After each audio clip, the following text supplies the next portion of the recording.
Hello, hello, everyone.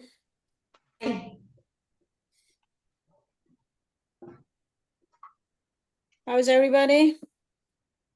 Good. Still waiting, Good. Hope you are also good. trying to be good every day. Cooking hot. So some days it's possible to be good, some days it's not. So, hi, Ron. Hello, how are you? I'm good. How are you? A little bit stressful.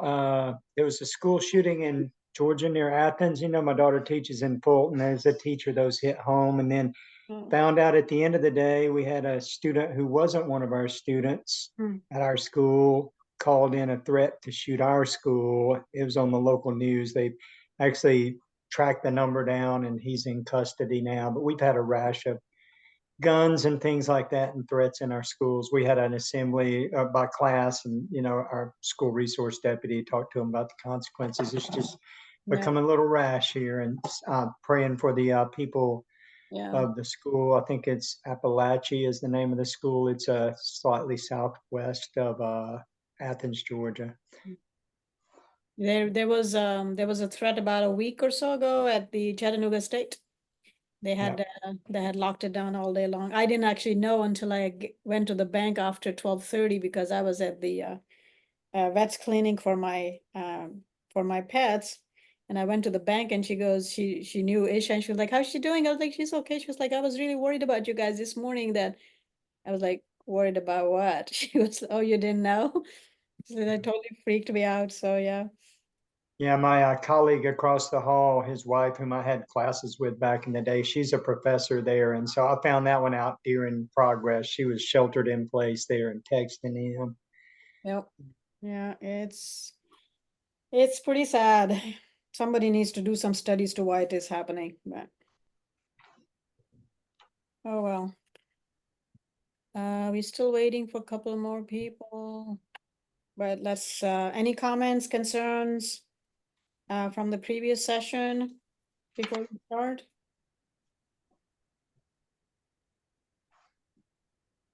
Anyone? No? All right. So the last paragraph we read was we are at the Valley of Search, and it is incumbent on these servants that they cleanse the heart, which is the wellspring of divine treasures, from every marking, and that they turn away from imitation, which is following the traces of their forefathers and sires, and shut the door of friendliness and enmity upon all the people of the earth. So that is, again, there is a paragraph matching this in the Kitab-e-Igan. Independent investigation of truth is one of the core principles of Baha'u'llah's teaching, and the best beloved of all things in my sight is justice. By sage, see with thy own self and not with the eyes of others. And the Guardian translated that, and that's where you find the interpretation. Where would he get all of the chains? And he said that means letting go of tradition and imitation of the past, and evaluating things on their own merit as they are presented to you by God. So it does not mean that we don't learn from each other, and it does not mean that there are no lesser or more learned people around there that we can benefit from, because that's how it seems when you don't see we don't see the Guardian's interpretation of what that means. And it's actually quite interesting that most of the times we do have some opinion to what something means, and then you get to the writings and they kind of shed a better light at what that is supposed to be. Here's my another of my spiritual child is joining us today. So I have two of you guys in this class. All right, we have just started, Bam. We are on Valley of Search, paragraph 110, right? You're starting at 110. I don't know what happened to Isha. She's never delayed.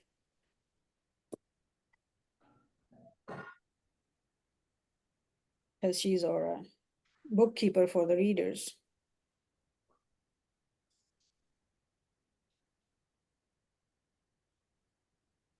All right.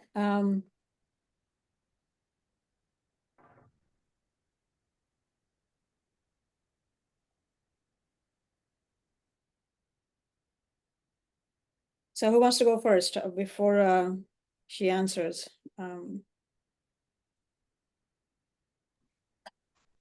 it's starting at paragraph 110. I can do it. Okay, go ahead. In this In this journey, the Just a seeker. Just a second, huh? Bam, do you have the book? The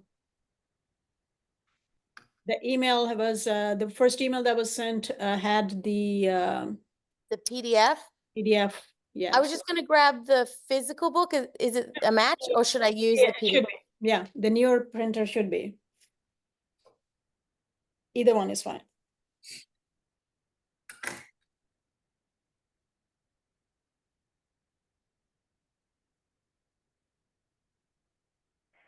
There's Valerie, I believe. Hi, Valerie.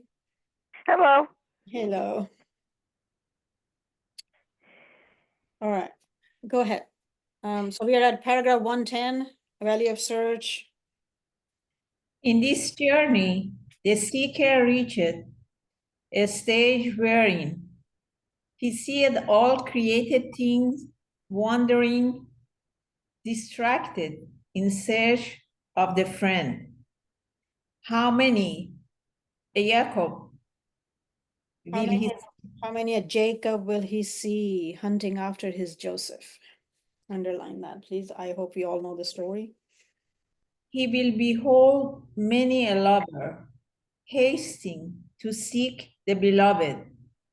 He will witness a word of desiring ones, searching after the one desired. At every moment, he findeth a weighty matter. In every hour, he becometh aware of a mystery, for he had taken his heart away from both worlds and set out for the Kaaba of the beloved. At every step, aid from the invisible realm will attend him, and the heat of his search will grow.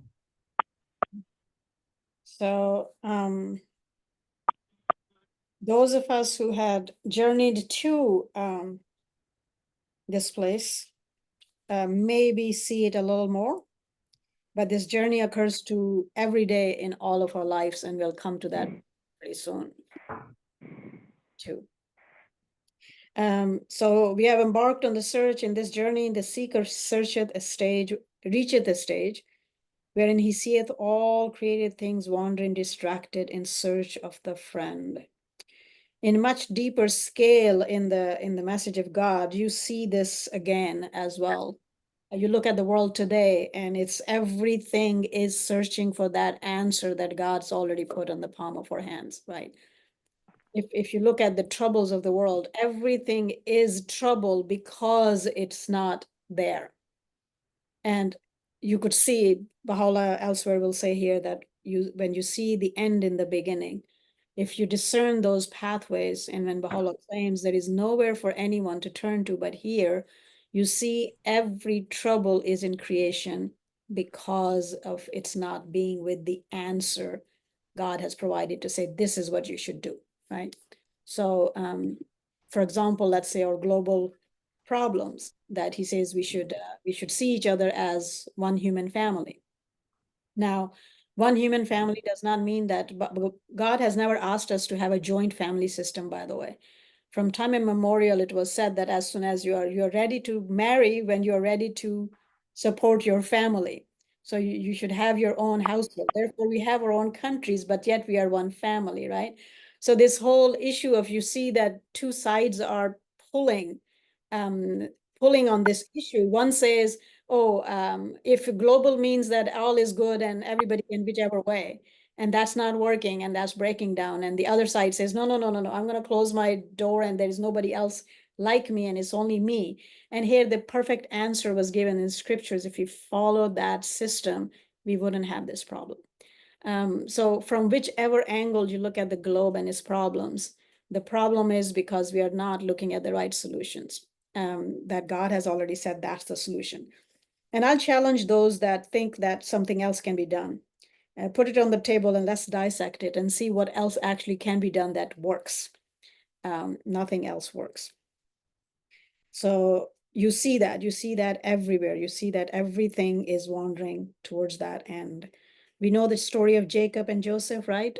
Prophet Jacob and Joseph. So Baha'u'llah is said to be the true Joseph. And he mentions this name a lot, the shirt of Joseph, the smell of Joseph, the fragrance of Joseph. It's permeated in our writings because of the shirt that Joseph sent back. All right.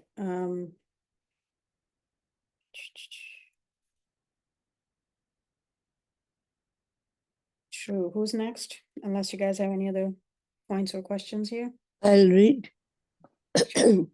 One must judge of search by the standard of the Majnoon of love.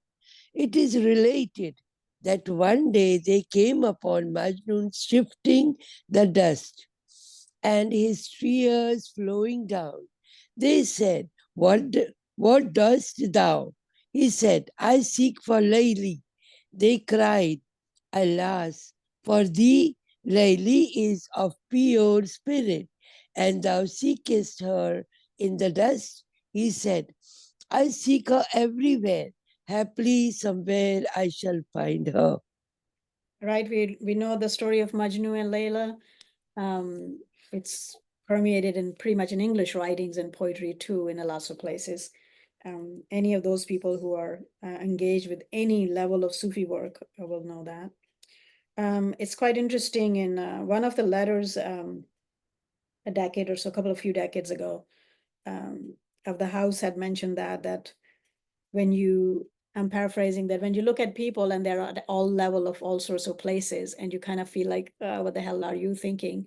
Don't have that attitude, have compassion, and always remember the story of what Baha'u'llah says, how a Majnoon is always looking for Layli, and you will see them looking at wrong places. Our job is not to mock it. Our job is to actually provide the pathway, maybe to the actual pathway where Layli can be found. I was very touched by that. I thought that's a very good way of looking at humanity and having compassion for why people are lost. Next. Does this Layli and Majnun, this paragraph, does it show the difference, like a kind of difference between wisdom and love? You don't use your brain when you are in love. Well, there is, we'll come to that. We'll come to Valley of Love, and that might challenge your thought on how that works. So okay, let's wait for that. That one, let's go. Yeah. Isha, how's the list going? It's me, but I'm gonna skip today, so it's Ronald's next. Ron?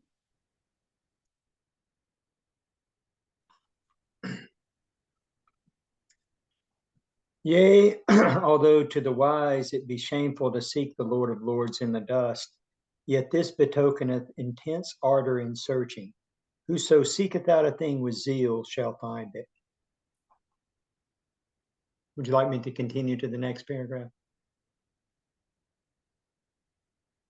Yes, go ahead. The true seeker. The true seeker hunteth not but the object of his quest. Object of his quest. The true seeker hunteth not but the object of his quest. And the lover hath no desire save union with his beloved. Nor shall the seeker reach his goal unless he sacrifice all things. All things. That is whatever he had seen and heard and understood. All must he set at naught, that he may enter the realm of the Spirit, which is the city of God. Labor is needed if we are to seek him. Ardor is needed if we are to drink of the honey of reunion with him. And if we taste of this cup, we shall cast away the world. We should cast away. So all the answers actually already have been answered. All the questions have been answered in the first few paragraphs. And again, we see a lot of those things are repeated much more profusely in the Kitab-e-Iqan. So same as Christ said, if you sincerely seek a thing, that thing is given to us, right? That sincerity always has been the core element of that desire. The Bab put it in a wording of desire. If the ant desires to understand the intricacies of the Quran, that knowledge would be granted it. But we often misstep the understanding of where the condition was. At least that's what I've noticed, right? So we often think that, oh, the ant can have the knowledge, therefore I can have the knowledge. There was a condition in that verse. If the ant desires to obtain something, and I would say in my judgment that the desire part is the one that is our contribution on the pathway. And it stems from the human endeavor itself. That desire is not imposed upon us. And therefore, we are either seekers or not seekers. We either find it or we don't find it, because we either desire for the right thing or we desire for the wrong thing, right? But that desire has to stem from my heart before I get anywhere. So that sincerity that Christ said, and I'm paraphrasing, that you hypocrites, if you ask for a fish of your father, does he hand you over the snake? If your worldly father does not give you anything other than what you desire, how much not so your heavenly Father? So if you sincerely desire what you sincerely desire, that's what is given to you. And from the hindsight of many decades of my life, I'll say that is so true. That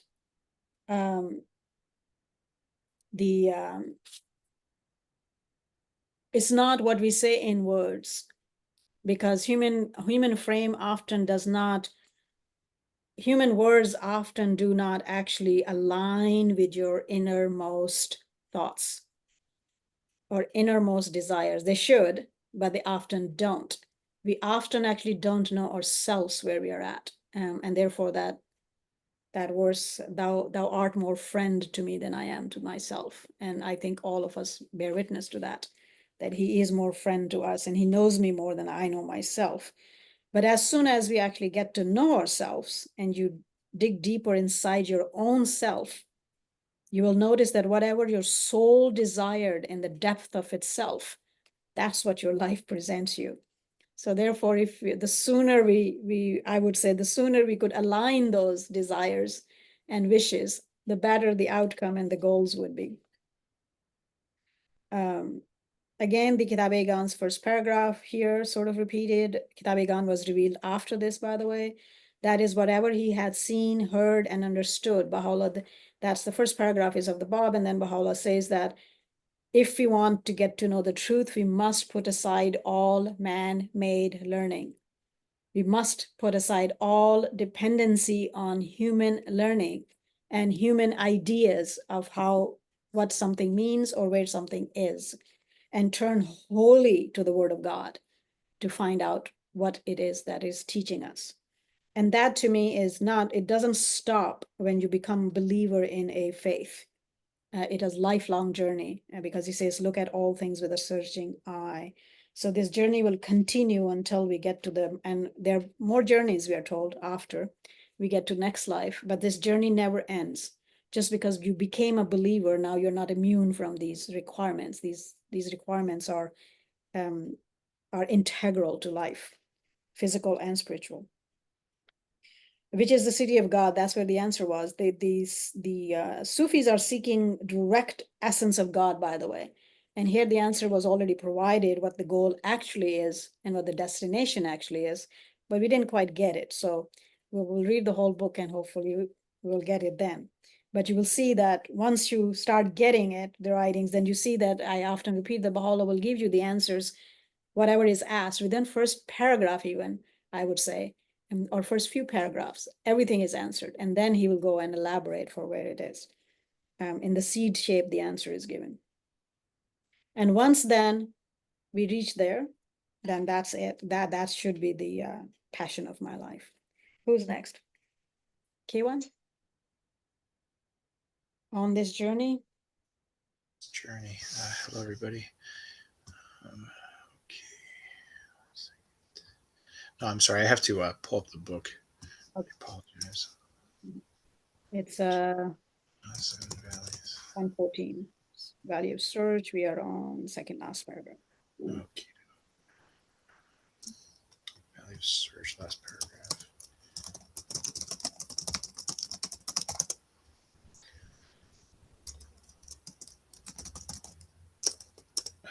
It might be best to have somebody else read them. I apologize. No worries. Take- Ben, do you want to read? And then Kim, could take on this journey.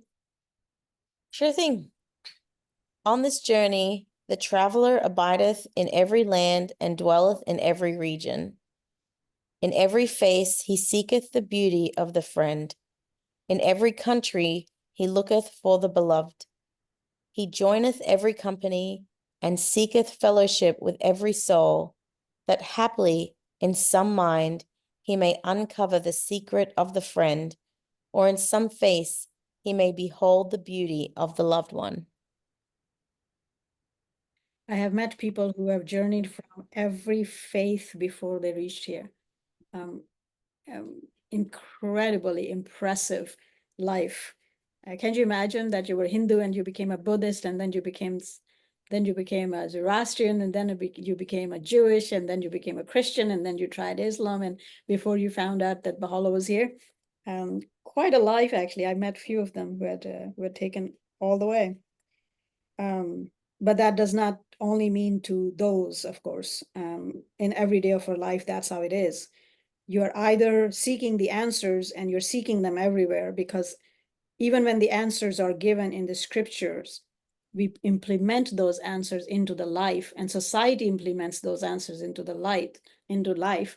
And out of those implementations, you actually learn if yours and your community's understanding is true or not as well. So this journey of search and always digging deeper into the truth never ends. And if, back to, are you ready, Kevin? Yes. Okay. And if, by the help of God, he findeth on this journey a trace of the traceless friend, and inhaleth the fragrance of the long-lost Joseph from the heavenly messenger, he shall straightway step into the valley of love. It's the same paragraph, so go on. Oh, and be dissolved in the fire of love. In this city, the heaven of ecstasy is upraised, Heaven of ecstasy is upraised. and the world illumining sun of yearning shineth. And the fire of love is ablaze. When the fire of love is ablaze, I love this verse. And when the fire of love is ablaze, it burneth to ashes the harvest of reason. Here's Nahid, some of your answer has started on that issue. Do we lose our mind or not? So we found the Joseph, we found the glimpses of it anyway, and we fell in love. And I would say that falling in love, that first love that is so consuming, it takes all of you, every centimeter of you, and it's often found devouring and often actually found wrong. So we'll go on and see how that happens and what happens there. But we could see that through our own journeys. Go on, who's next? Nahid. Now is the traveler unaware of himself and of aught besides himself. He seeketh neither ignorance nor knowledge, neither nor certitude. He knoweth. I have a question. Yeah, go ahead. Yeah, my question is, I raised my hand. I guess I was, anyway, my question was, what is Joseph? I read the book, by the way, and what, Dave helped me get the book. Why does it keep mentioning Joseph? What is Joseph? have to do with this? Oh, okay. We just about read that paragraph, and maybe you were not here yet. I asked if everybody knew Jacob and Joseph's story, and those Oh, I were know the Joseph story. yes. I know the Jacob and Joseph story, but I don't know what when in the book what they're talking about when they mention Joseph. Oh, I okay. mean, it doesn't relate to the story. It doesn't seem to. Okay, so it does relate to the story. So the story is, as you know, the story is that Joseph was sold by his brothers into, well, he was abandoned in a well to die, and then he was picked up by a caravan, sold in slavery to Egypt. He grew up there and all that, and he became actually the ruler of Egypt, and he actually is a prophet of God. And finally, his brothers journeyed back because everywhere there was famine, and they went to Egypt to get grains for themselves. He recognized his brothers, and they told him that his father, they told their story, what had happened to them, because they didn't recognize him. And when they were telling him their story, they just simply said that their brother, their youngest brother, who was the beloved of their father, died in sort of in an accident way, and the father mourned him so much that he became blind. Remember that? And then Yes. and then Joseph Joseph gives them his shirt, and he says, when you go, throw this shirt on your father's face, and he would regain his sight. So they kind of do it. When they were on their way back, you remember the dialogue in Old Testament that Jacob had with some people around him, and he's telling people that he can smell Joseph. Remember that? That he smells Joseph's fragrance. He discerns his presence, and they lament him, and they said, "Oh, alas, how long you will cry after Joseph? You have lost your eyesight, and you still cry after him. Why don't you just let it go?" And I'm paraphrasing all of that, of course, and he says that he cannot let that go. And the sons arrive back, and they put that shirt on his eyes, and he regains his sight. And Joseph's condition was that when that happens, they all need to come back and settle in Egypt. So that's how, on a side note, that's how all the Jews ended up being in Egypt, by the way, before they ended up becoming slaves much later. So let's say this story now, for centuries, we have seen that as a literal sort of story. Let's look at the story from a spiritual journey point of view, from an allegorical point of view. So the message that Joseph sent is you're familiar with the New Testament, of course. Christ had asked, how does when the shepherd comes, how do people recognize him? Remember what the answer was Peter and others gave him? They said they recognize him from his voice, right? Voice. From his Yeah. voice. So when the shepherd comes, he calls onto his sheep, and they recognize his voice. It's the same idea that in this story, the fragrance is used. There is a voice of God, and there is a fragrance in his word, in the truth of his word, that attracts our soul. We are blinded without his existence, without the message that we should have had. We are blinded, actually. Our souls, our bodies, our material and spiritual life is blinded. And when that fragrance reaches us, when that voice reaches us, we regain that admittance with him to his word, and the soul and material world and the spiritual world awakens and starts a journey towards God again. Make sense? So Yes. because of that, the fragrance of the shirt of Joseph is extremely heavily used in all the Sufi writings and all the Baha'i writings. But it's not in the Old Testament. What? But that's not in the Old Testament, in the original story. Yeah, it is. About the shirt and the fragrance. Yes, it is. No, it isn't. I've read the story many times. It's not in there. So the story is not there that the Joseph told his brother to take this shirt and throw it on his father's face, and he will gain the sight? No. Okay. I will have to reconnect on that, and I will get back to you later, right? Okay. So the story permeates in the Quran as well, out of that, and it is allegorically used in all the Sufi writings and all the Baha'i writings. And that's That's what the analogy means. It's equal to the voice of the shepherd analogy. Make sense? Yes. Where were we at? I was reading paragraph 1.16. Go on. Now is the traveler unaware of himself and of aught besides himself. He seeth neither ignorance nor knowledge, neither doubt nor certitude. He knoweth not the morn of guidance from the night of error. He knoweth not the morn of guidance from the night of error. He fleeth both from unbelief and faith, and deadly poison is a balm to him. The deadly poison is a balm to him. Wherefore, Attar said, for the infidel, error, for the faithful, faith, for the Attar's heart, an atom of thy pain. Let's read the next paragraph and then we'll wrap it up because it's connected. Who's next? The steed of this valley is pain. Steed And of if- this valley is pain. What was the steed of the valley of search? Anybody remembers? Patience. Patience, yes. So we discussed a little bit about how we are asked that something needs to be done or something is done, and then tools are given for it, for what is needed to get that built, right? So in this valley,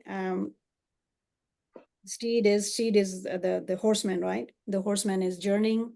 That's an analogy too, by the way, that I am, my body is the horse and I am the soul that rides it, right? So that's why that horseman analogy is used in the Sufi writings quite abundantly as well. That's why Baha'u'llah is using the steed. All right.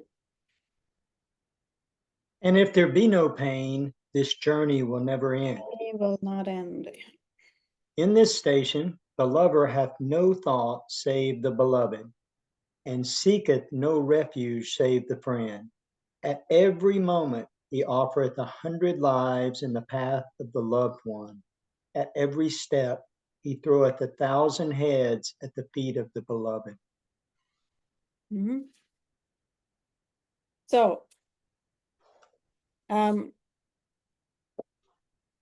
again, those of you who have traveled the journey to full degree or some degree, when you first come upon the Joseph and you found him, the love is blinding, the love is deep, the ecstasy is deep, the pleasure is just so deep of getting there that as if you are there, right? You got it. And that's how the Sufis saw it too, that they wanted to get to it, they wanted it, that now you have it. Once you start living it, you learn that there was something that was a paradigm shift. Well, many things are paradigm shifts in this book. But there was something else that Baha'u'llah says in one of the last valleys that did catch my eye at that time, but it took a couple of decades to learn what he meant. I didn't quite get it for what he means.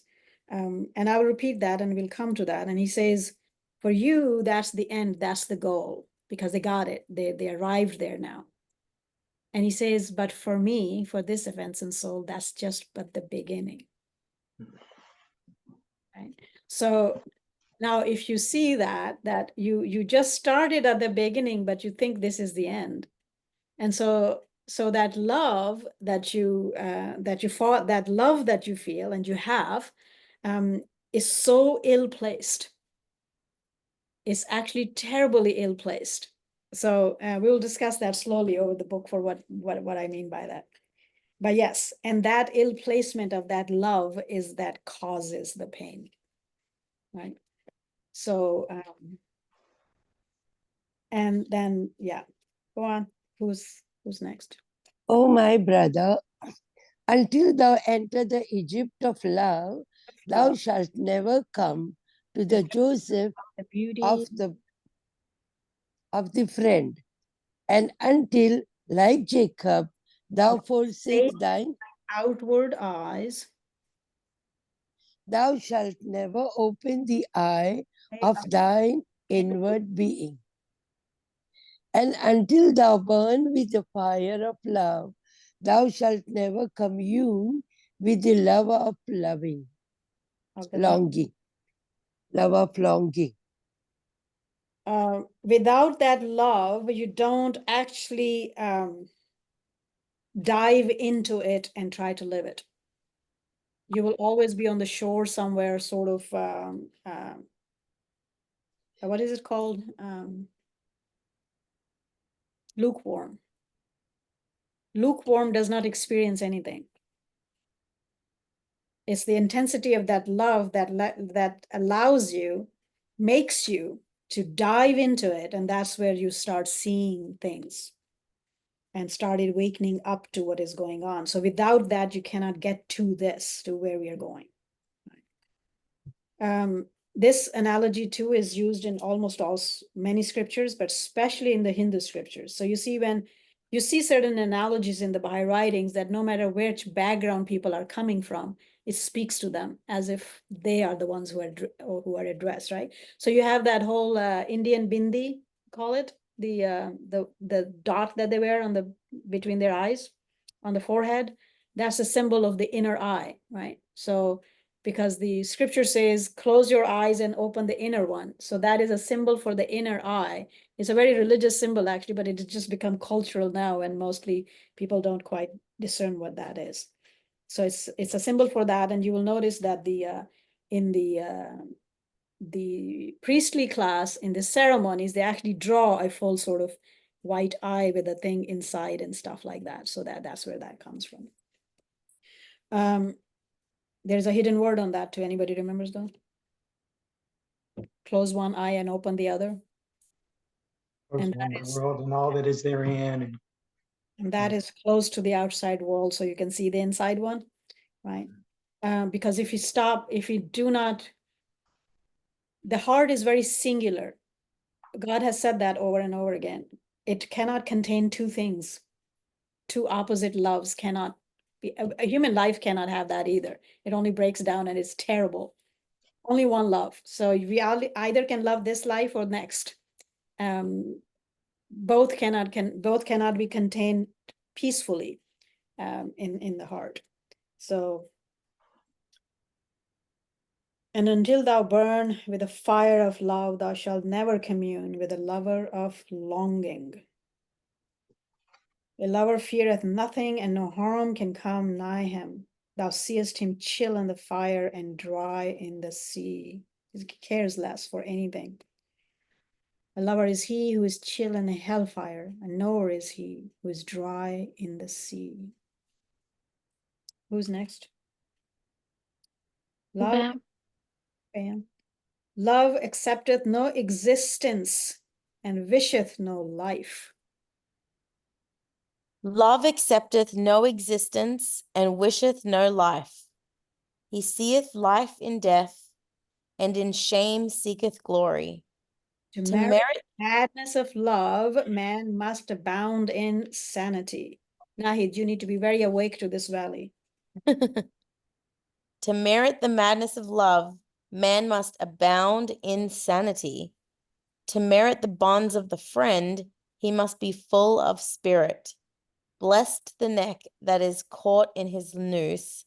Happy the head that falleth on the dust in the pathway of his love.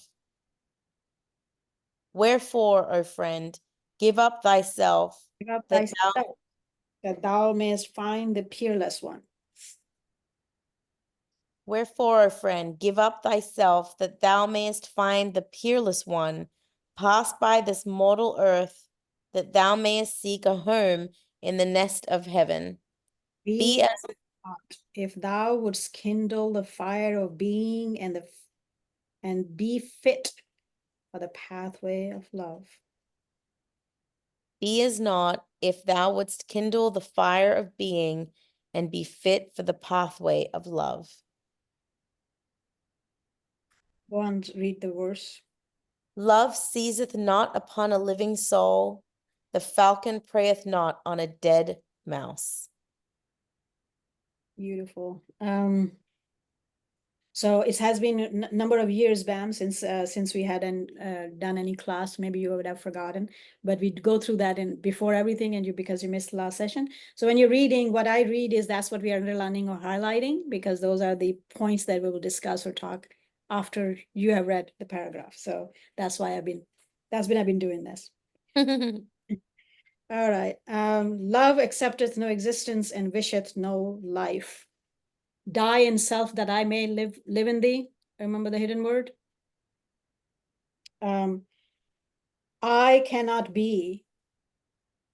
And then there is he. Because why? Because I, he says what? Desire to be loved alone and above all that is. Above all that is, because love cannot be without it. And human love is similar, by the way. You have to sacrifice yourself to attain the depth of love for the being that you claim you love. And until you do that, you actually don't quite understand what love is. To merit the madness of love, man must abound in sanity. Remember how all those souls that gave their life for the love of God and how they become our heroes, and they sacrifice everything because only God mattered and nothing else mattered for them.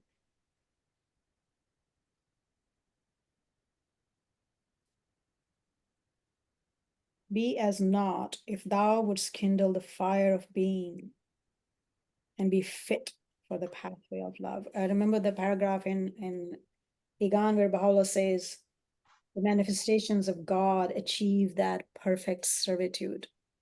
The perfect love is perfect servitude, where you yourself don't exist.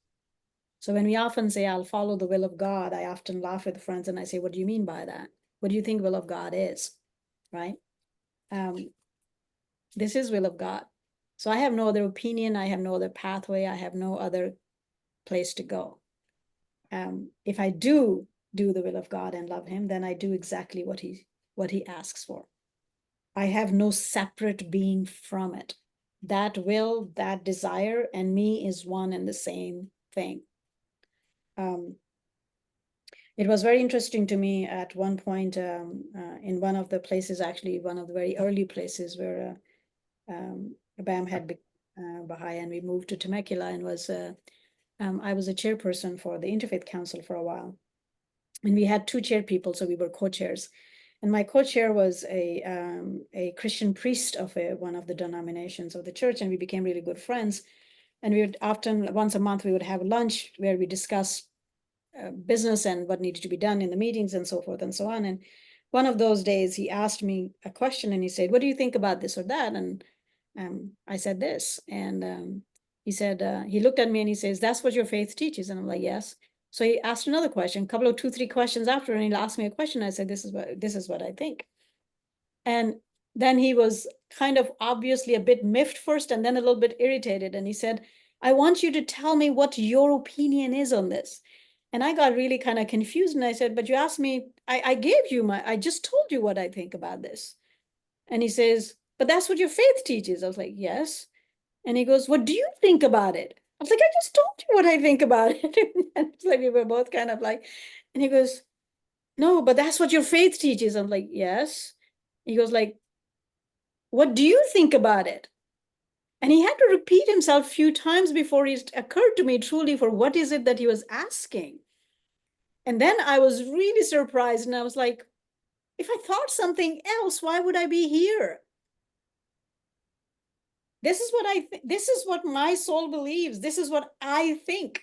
It's mine. And I don't think he still got it. He thought I just was being whatever. But that moment stuck with me. That was long years ago.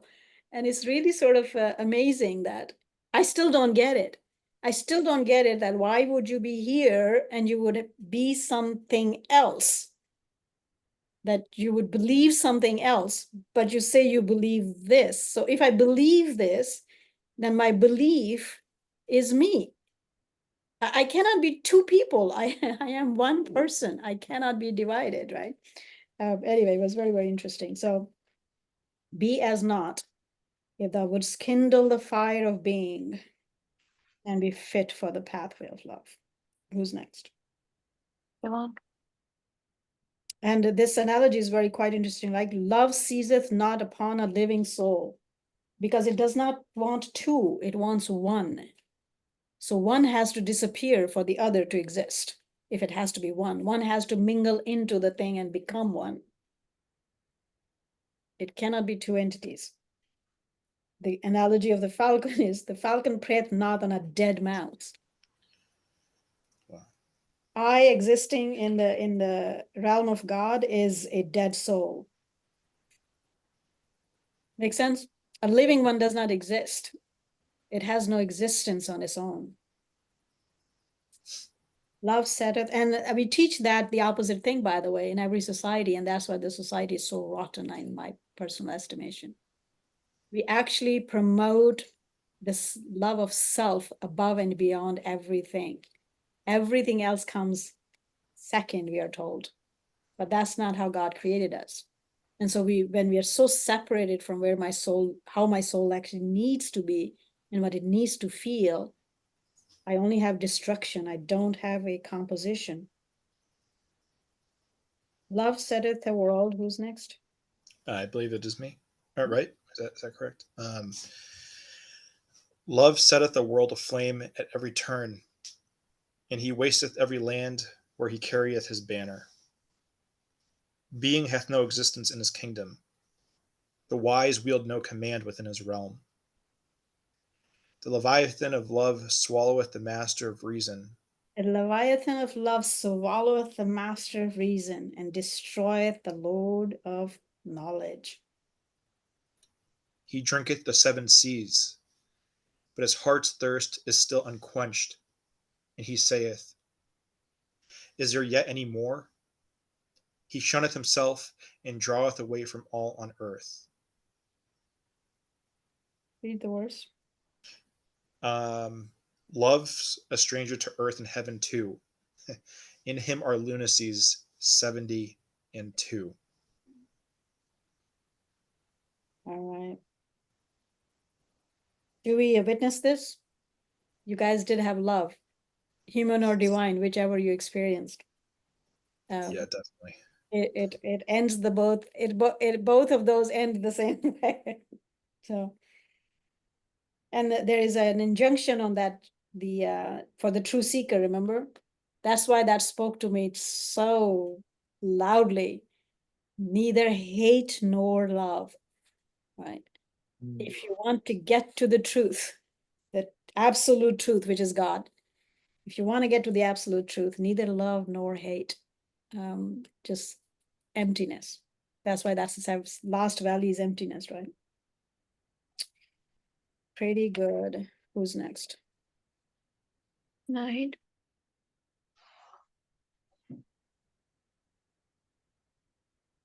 He had bound a myriad victims in Very his fetters. wounded a myriad wise men with his arrow. Know that Every weakness in the world is from his anger. So true. and every paleness in men's cheeks is from his poison. He yielded no remedy, but death.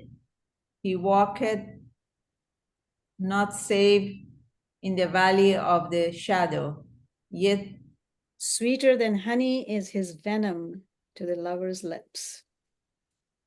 and fairer his destruction in the seeker's eye than 100,000 lives. Right? We are always actually willing to destroy our lives after something that we love, truly love, right? But there is only one true love that one should have, and therefore everything else kind of ends up in ruin.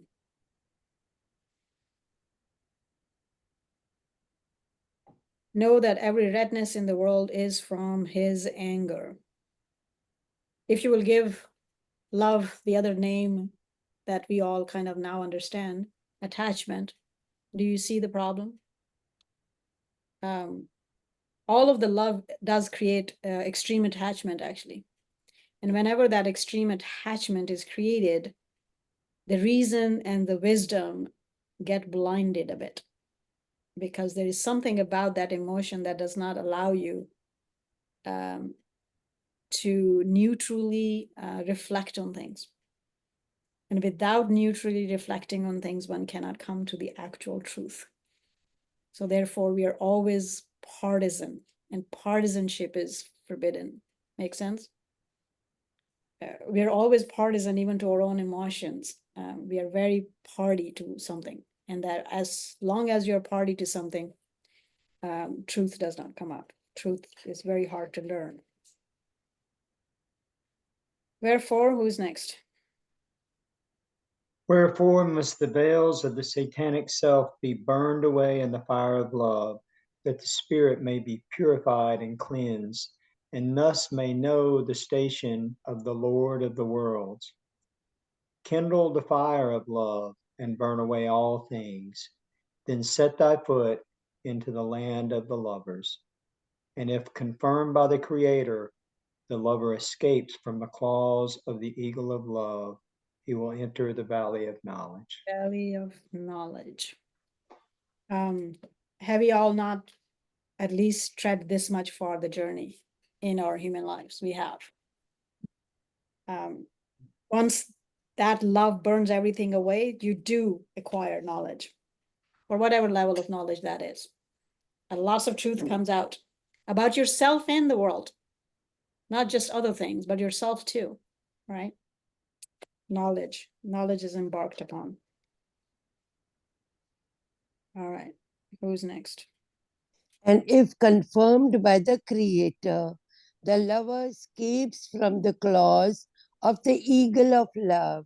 He will enter the valley of knowledge and come out of doubt into certitude. And come out into doubt, from doubt into certitude. So doubt was created somewhere at the end stage of love, right? Because when you were really like burning in that love, you had neither doubt nor certitude. Why was that? And many of us have come through this journey. Why was that? When you first found the Joseph and that love was such a blaze that actually you believed whatever was given to you was the truth, meaning whatever you understood was the truth. And you thought that whatever you understood was what was given to you, which is not true, which is always not true. Because what is given and what I understand, especially at the initial stages of anything, is often I'm faulty. I'm faulty in my understanding. But my faulty understanding, I'm so in love with that understanding because I think I finally got it. I got there. That when that starts breaking down, that's what causes pain. And when that causes pain, sooner or later, one sits back and asks the question again, why? What am I missing? Most of the time, initially, we think the world is missing everything. Not me, because I got there, now I'm there. But the world is missing it. And then you realize that all of you were missing it, you included in it. We were missing what it actually was saying, what it actually was teaching. So knowledge has attained, but it came through that tremendous type of love where you didn't care about what was right or wrong because you believed you already had all right. And the pain and suffering that steed is that valley brings you to knowledge. Let's see what knowledge teaches us then. And turn from the darkness of illusion to the guiding light of the fear of God. His inner eyes will open. Fear of God. His inner eyes will open and he will privately converse with his beloved. He will set ajar the gate of truth and piety and shut the doors of vain imaginings. He in this station is content with the decree of God and seeth war as peace and findeth in death the secret of everlasting life. With inward and outward eyes, he witnesseth the mysteries of resurrection in the realm of creation and the souls of men, and with a pure heart apprehendeth the divine wisdom in the endless manifestation of God. In the ocean he findeth a drop. In a drop he beholdeth the secret of the sea. Split the atom's heart, and lo, within it thou wilt find a sun. So how many of you see yourself walking this, had walked this? I hope all of you, right? When you tremendously love, you want to live that. And when you live that, then your understanding starts unraveling. And the truer and truer understanding comes because the actuality of things in this world do not match up to what you thought it was. And therefore you get back to your thought and get back to the word and reassign yourself again to where things are at. And therefore the continuous upscale journey of these valleys. Every stage you reach somewhere, it starts a new cycle, by the way, right? In this world and all the worlds to come, that's how growth. So it's not a linear journey where you started here, ended there, and then you're done. It's like, so you come from one stage to another, and then the next stage will evolve into the whole new cycle of the same thing. Hopefully, once we have discerned the journey, that we are quicker and wiser the next time, right? But we would nonetheless would have the stages.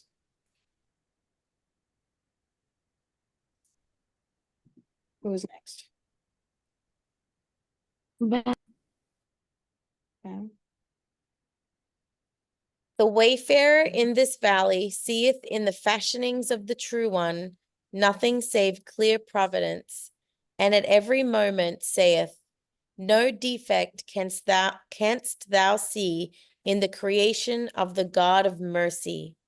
Repeat the gaze. Seest thou a single flaw? He beholdeth justice in injustice, and injustice grace. In ignorance he findeth many a knowledge hidden, and in knowledge a myriad wisdoms manifest. He breaketh the cage of the body and the passions, and consorteth with the people of the immortal realm. He mounteth on the ladders of inner truth, and hasteneth to the heaven of inner significance. He rideth in the ark of, we shall show them our signs in the regions and in themselves, and journeyeth. We shall show them our signs in the regions and in themselves. And journeyeth over the sea of, until it become plain to them that this book is the truth. And he meeteth with injustice, he shall have patience. And if he cometh upon wrath, he shall manifest love. All right.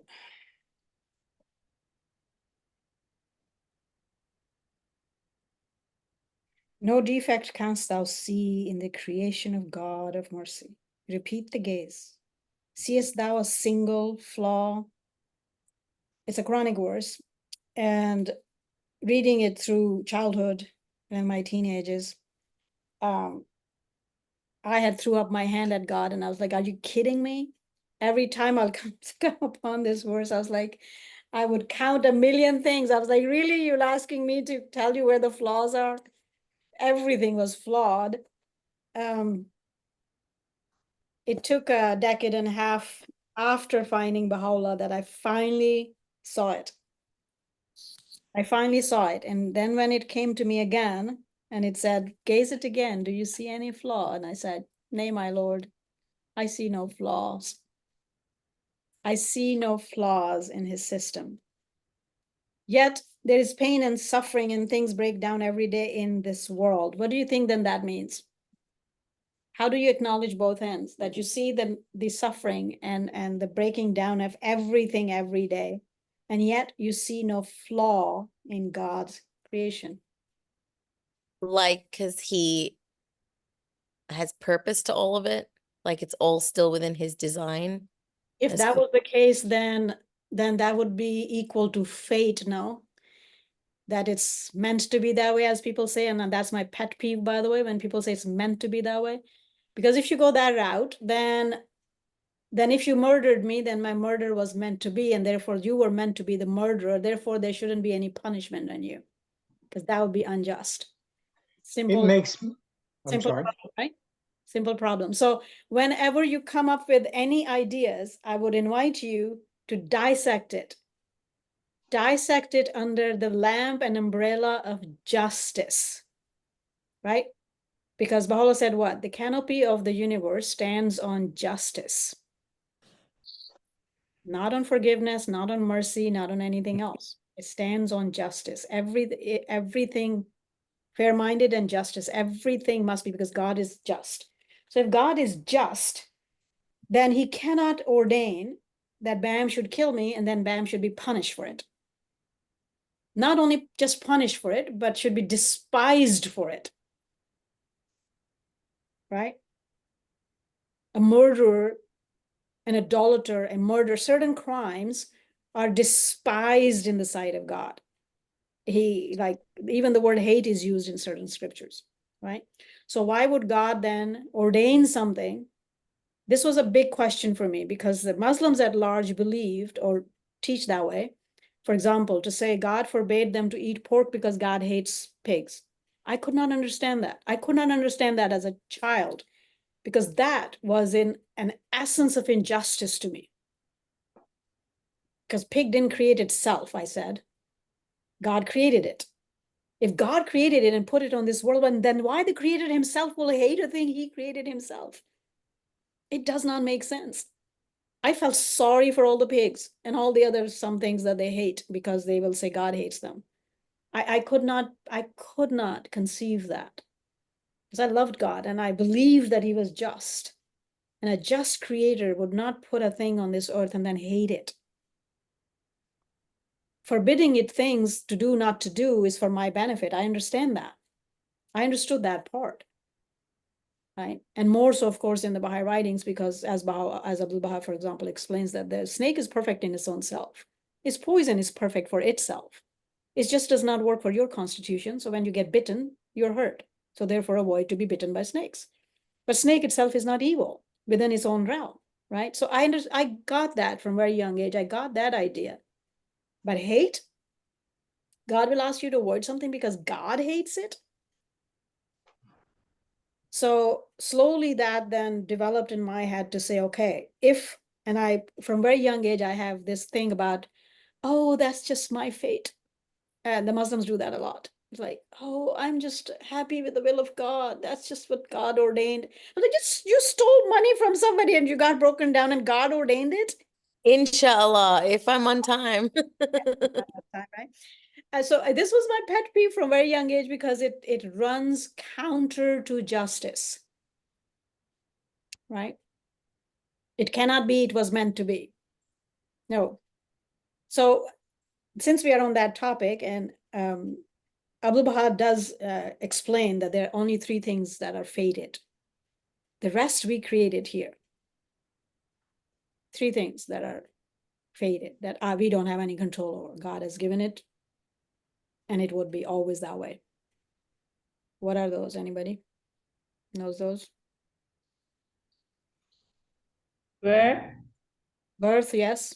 Death? We are born wherever we are born. We don't choose our parents. We are given whatever conditions is allotted to us. You don't have any decision-making power or will in it. Death. No matter how long, in the writings we are told that life would be prolonged to much more degree once we eliminate war and have all the resources to look at and do other things that are better for humanity, right? So maybe we will live to 300 years, maybe more. Nonetheless, even if you lived 1,000 years, there would be death someday. It's a natural outcome of what is made ends. There are things that are made and continue. There are things that made and end. There are things that are never made and never end. Never made and never end is God only, right? So everything else under is contingent world, everything else is made, but into the made things, there are things that come to being and die, and there are things that come to being and do not die. So there are those things that come to being and do not die is what?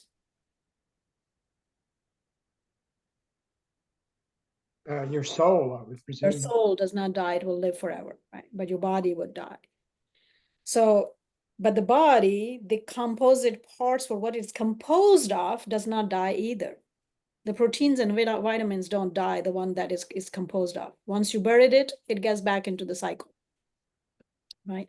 So, and the third thing was, so we don't choose where we are born. We don't choose that we will live forever. We will never live forever. We will die. We'll live longer lives. We already live much longer lives.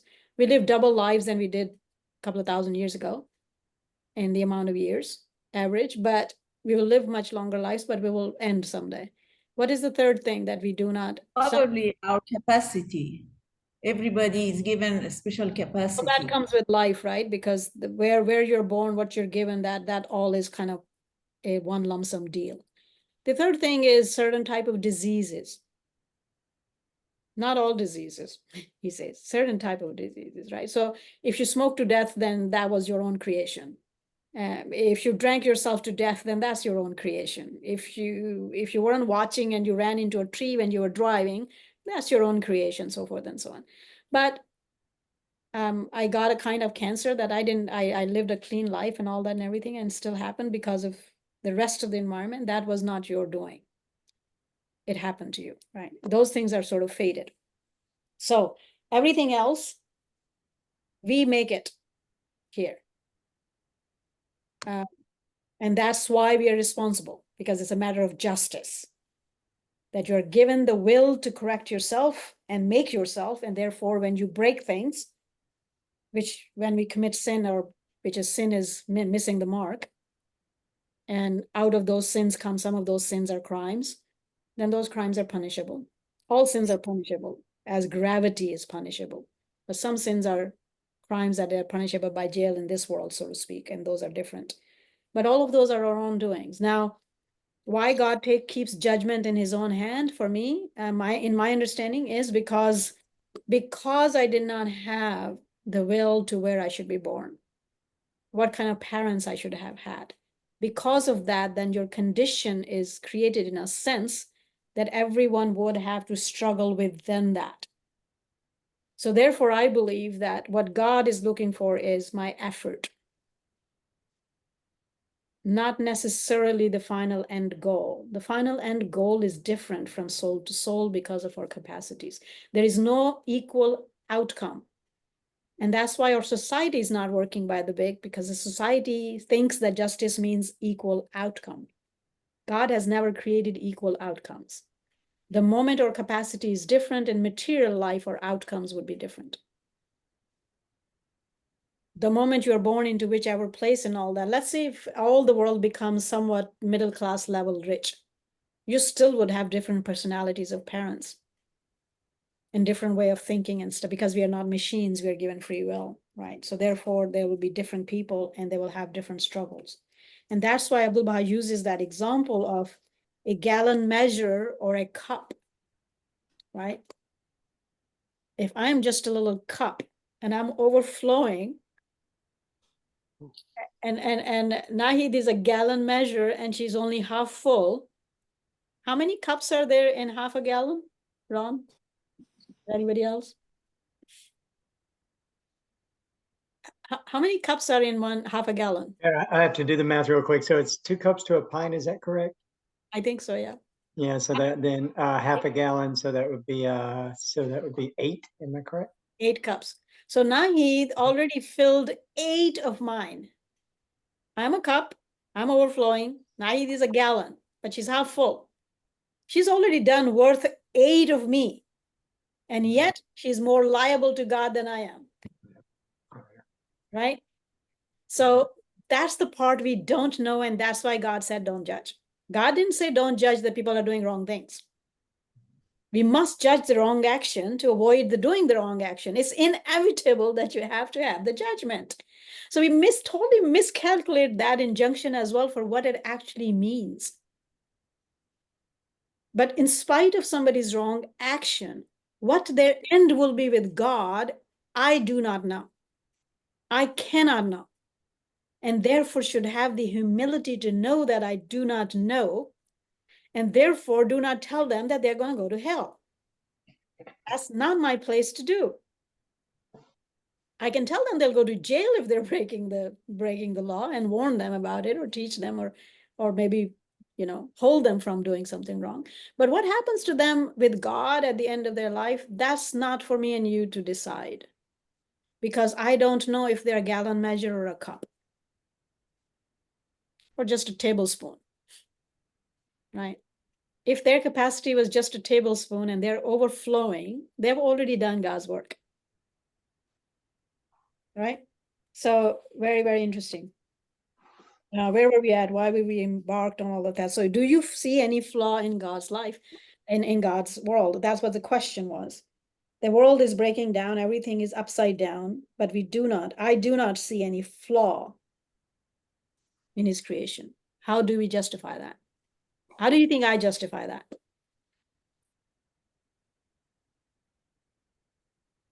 So therefore, that answer is not right, that everything is meant to be, right?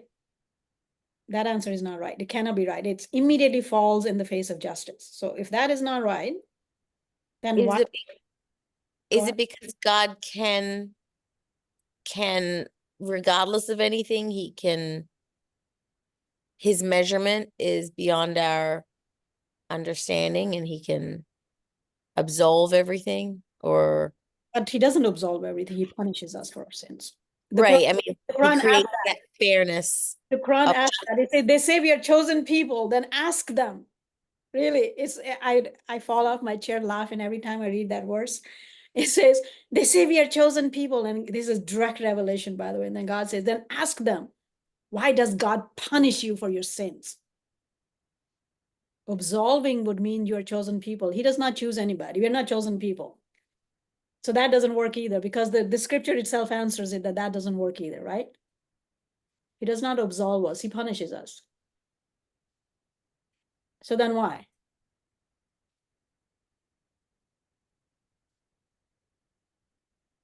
Do you want to think about back to it next class? Do you want me to elaborate what I found? His mercy excelleth his justice. His mercy excelleth his justice, yes. And then also, I forget which. But that's a different issue, though. If Why? it's from the prayers of Why shouldn't Baha'u'llah. we see any flaw in his creation? Is the question. Oh, that's a good question. That's a much better question than Okay, God is asking that question right here. This is a Quranic verse that Baha'u'llah is repeating, right? Yes. Repeat. He says, "No defect canst thou see in the creation of the God of mercy." Repeat the gaze. Right. See a single But flaw? he's talking about like the reality, the platonic reality, not necessarily the behavior of the But we are part of creation, right? people. No, actually, yeah, we are, but we're not. We're not also like we're above the kingdoms. Or an aspect of us is inherently. No, we are one of the kingdoms. So, right, there are three kingdoms, and we are the third one, the highest in the contingent world. Nonetheless, we are a kingdom, and at the lowest level too, by the way.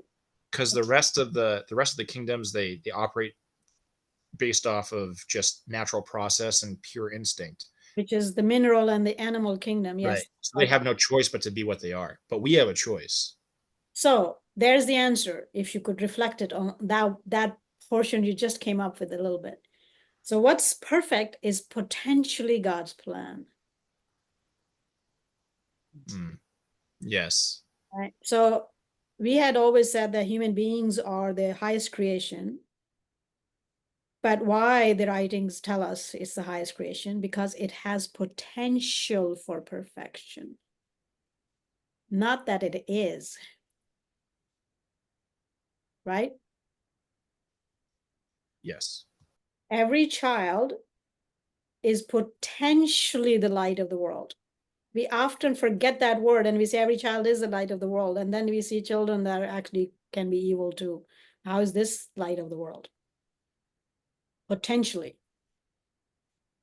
Human beings have the potential for spiritually being perfect, but we are not. Therefore, he punishes us because he has told us what's perfect and what's not, what follow and what not to follow.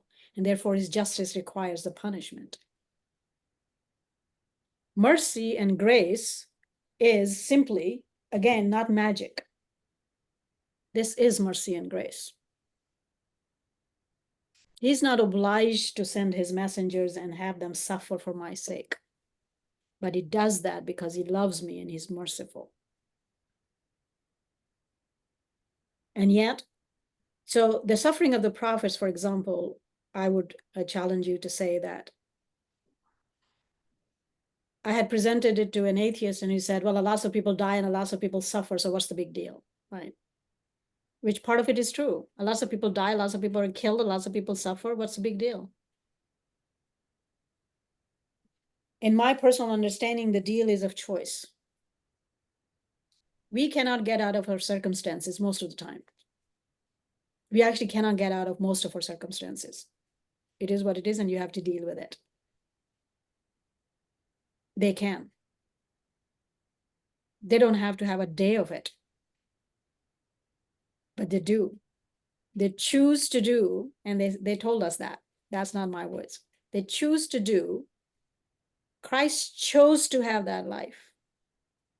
Christ chose to show us that all of that suffering all the way to death was worth giving it for the love of mankind so they could be straightened. And that created the highest level of sacrifice and a highest level of goal seeking for me as a person, that even until death, I will seek the truth. Right? So my understanding is that God's word is perfect. There is no flaw in it. Never has been. My following of it is always flawed. So once you fall in love with, because you found the Joseph and you thought now everything you understood was true and you run headlong for it and it fails you and you get flattened, your heart and soul gets flattened. But you know enough not to blame God anymore. So you turn to the word and reinvestigate everything again. What did I miss? What did I miss? What is going on? And over that journey, you learn more and more truth of what is actually being taught than what you thought was taught. All right. So I'll give you a quick material side of example, and you look at your own to see where you have stepped on with this journey at how many points.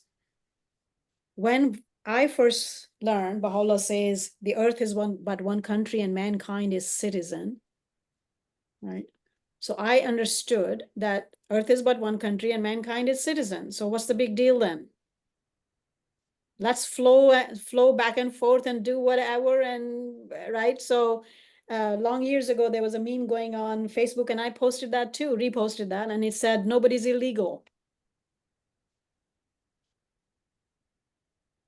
That's not what Baha'u'llah is teaching. It took me years to learn that. And why did I learn that? Because things are breaking down. Things are terribly breaking down in the world. So you get back to the writings, and then you go, oh, wait a minute. Why wasn't I paying attention to all the other verses with the idea that he's presented? Earth is but one country and mankind is citizen. There would be countries and there will be governments and there will be even kingdoms in them, in the Baha'i world. There would be defensive armies standing with the nations that will still have that issue. Fix your borders, he says. Fix your borders. Then if it's only one country, then what borders to fix? Fix your borders, and then if somebody attacks you wrongly to another, then do this and this, right? The resources of the world belong to that federated globe. The federated government that is equal, has equal representation from the globe and the countries, and deals with all countries fairly. And the system is built in such perfection that every country believes that they are dealt with fairly, and therefore eliminates the cause of war. That's not open borders. That's not nobody's illegal at all. It's a very different picture that emerges once you pay attention, but you paid attention because things were breaking down. Make sense? So there is no God's system. The one he gave is perfect. What he gives at every interval is always perfect. And that's why Baha'u'llah's claim to say there is nowhere for anyone to turn to but this. So those are material side of things. And material side of things are not, without the material safety and security, half the time we do not grow spiritually. So material alignment with the writings have to come forward. We cannot live without it. And neither material can live without spiritual, and they both go hand in hand, right? So that's why the Guardian says that we have to keep on working on both sides of conditions of the world, spiritual and material, because we cannot live in a vacuum, one without the other. Society must learn where the true answers are. And if we ourselves have not dissected where the true answers of the writings are, then you can imagine that we are helping the people very wrongly. And that's why things are not moving forward very fast at all. Right? I'll give you one other example because that's a hot potato one. Our whole issue of racism. We are working until we're blue in the face and it seems like nothing is happening. Has anybody thought about it? Why? At least our own efforts, where we see, we have the writings, we have the answers. We should have had some big, huge strides in that area. Why don't we? What do you think is the problem? Ignorance. What is the ignorance? Yeah, but that's a Ignorance is the root cause of any type of prejudice. yes, wrong type of doing. So in this case, I'm asking a specific question. What are we ignorant of? The writings are very clear to where the solution is. What are we ignorant of? Oneness of humanity, the importance of the soul over body. Everybody says that. Everybody. So you have to act upon it. How do we act upon it? What do the writings say we should, how should we act upon it? Prefer your brother over yourself. And it doesn't say white, yellow, red, Asian, American. Okay, so the writings are calling for color blindness. Color blindness is abhorred in our modern cultures right now. And the Baha'is have no courage to say we must be colorblind. What you just said means color blindness. All right? It doesn't mean color blindness. In the word of God, there is no gender, there is no race. It means color blindness. Okay, color blindness means you see no color. All human are equal in the sight of God. That's what color blindness means. Actually, the word is used in the writing. Be blinded to all color. See no color. Our society is requiring us to go the opposite direction. And therefore is further dividing us, not uniting us. Make sense? His word is perfect. Gaze again. Do you see any imperfection? No, you don't. We are creating imperfections because we're not following what is given. I'll send you a couple of quotations, talks of Abdul Baha on this issue, by the way, that to my horror, most Baha'is either don't know of and certainly don't promote it because it goes against our modern fads. People might not like us if we say those things. There are lots of things in our writings that are paradigm shifts, but they're hard pills to swallow. But we are a cancerous society. You don't want to take bitter pills, you'll never be healed. You cannot just eat honey and think that everything would be hunky-dory. Cannot happen, right? So there are your examples. So those are material side of examples. I will invite you to think of where did you find in yourself that you were totally, your understanding was totally misplaced on the spiritual side or material side of things, and therefore the journey was crooked. We all move forward, by the way, one way or the other, right or wrong. We keep on moving forward. But there are wrong paths that we take. When those wrong paths break down, if we did turn back to the Word of God and reflected, though that's what these journeys are teaching us, then things will be corrected again. But until we do that, they're never corrected. They don't get corrected just on their own. Look at the history of mankind. The society has to turn in a major sense to the Word of God before they will build that civilization. Or the buildings will be hollowed. Too many holes in them. Right?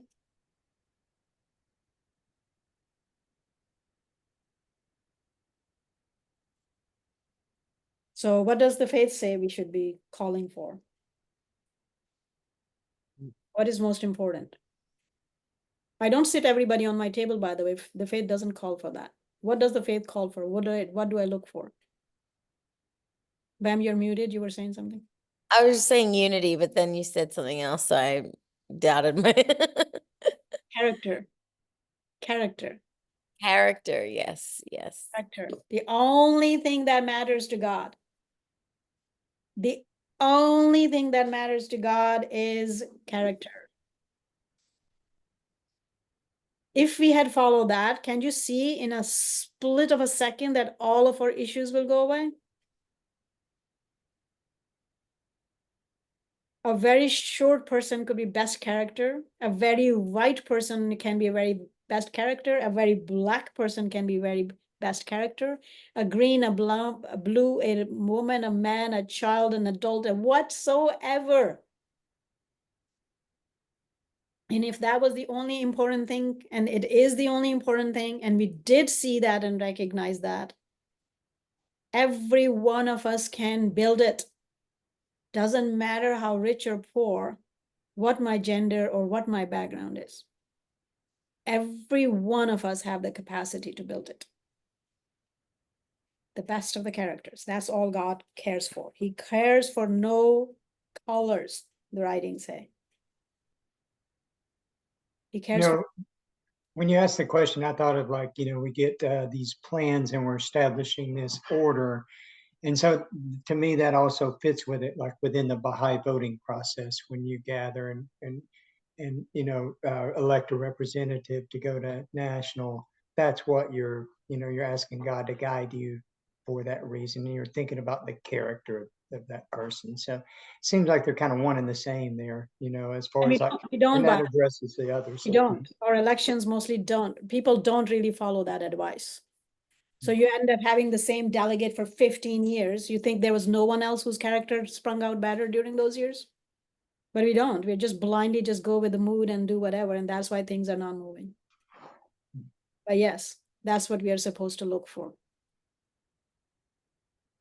Right? We are not actually living or implementing the writings the way they're calling us. And that's why the world is suffering. The Guardian was very clear about that. If you build it, they will come. It's not like they're not coming because they're not receptive, as people often say. They're not coming because I haven't built it. What do they come to? Yes, best character. So for the Baha'i election, it will have to be according to the Baha'i writings, the best character. Must be the best character that is chosen to be voted upon.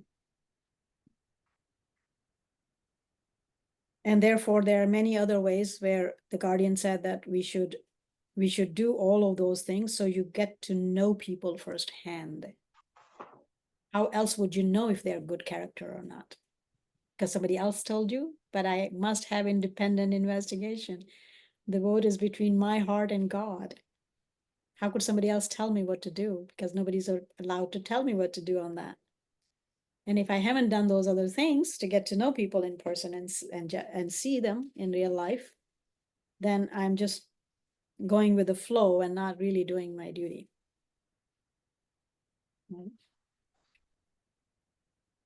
There's a hidden word about only seeing things through your own eyes as well, See with thine and own. not through the eyes of others. Best beloved of all things in my sight is justice. Justice requires that you see with your own eyes and not with the eyes of others. Right? And know by thy own self and not by the knowledge of thy neighbor. Know how it behooveth thee to be. Justice is my love. What? My Ponder this in thy heart, how it behooveth thee to be. Justice is my gift to thee, loving. and a sign of my loving kindness. Set it then before thine eyes. Guard it then before thine eyes. Elsewhere, Baha'u'llah says, guard it as you guard your own eyes. Because eyes are the most delicate thing that are outward, right? It's like they get hurt really fast. So, yeah. Makes sense? So potentially there is no flaw in the word of God. There is no flaw in his teachings. He puts the path straight. And after this, he says, all else is error. That's what the scriptures say.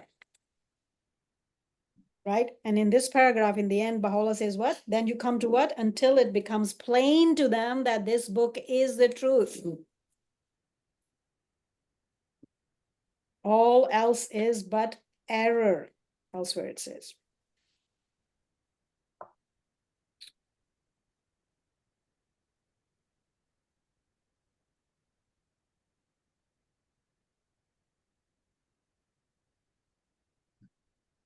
And if he meeteth with injustice, he shall have patience.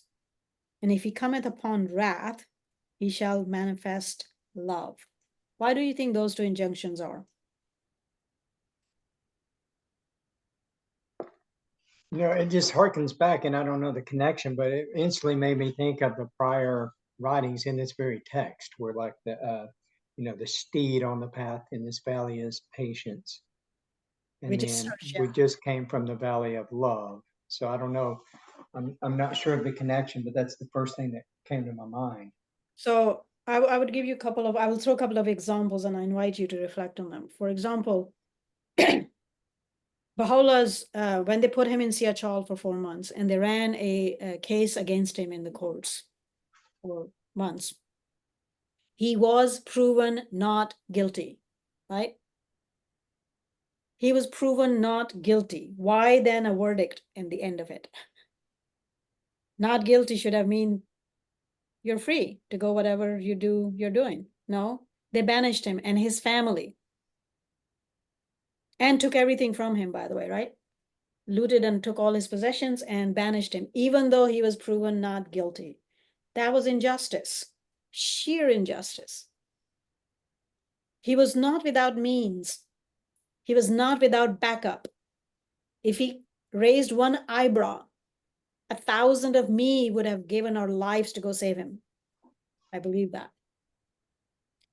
Why did he just adhere to patience and took it?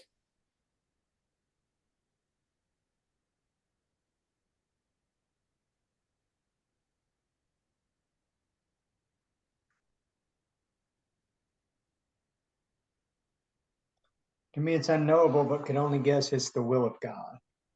That's what God commanded. Where does God command that to all of us? Baha'u'llah himself has shown us what to do for a command that he's enjoined upon us. Must be obedient to your governments. Must be obedient to your governments. His government levied a verdict, he followed it. Never broke a verdict. Neither him, nor the Bab, nor Abdul Baha, nor the Guardian. Never, ever.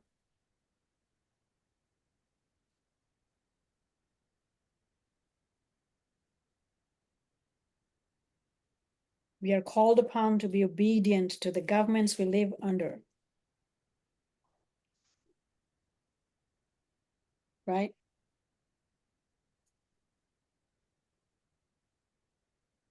He actually didn't even appeal the verdict, just took it.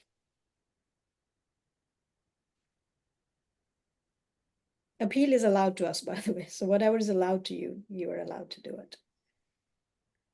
Love thine enemy is another injunction too. Cometh upon wrath, he shall manifest love. That doesn't mean that a snake bites you and you go give it another finger to bite. All right? That's not what it means. Saint Augustine has something very beautiful to say about that, because this is enjoined in all the scriptures, right? Christ said, if somebody strikes you, turn the other cheek. Love thine enemies as thyself. And this is the hardest thing for human beings to understand, leave alone act upon.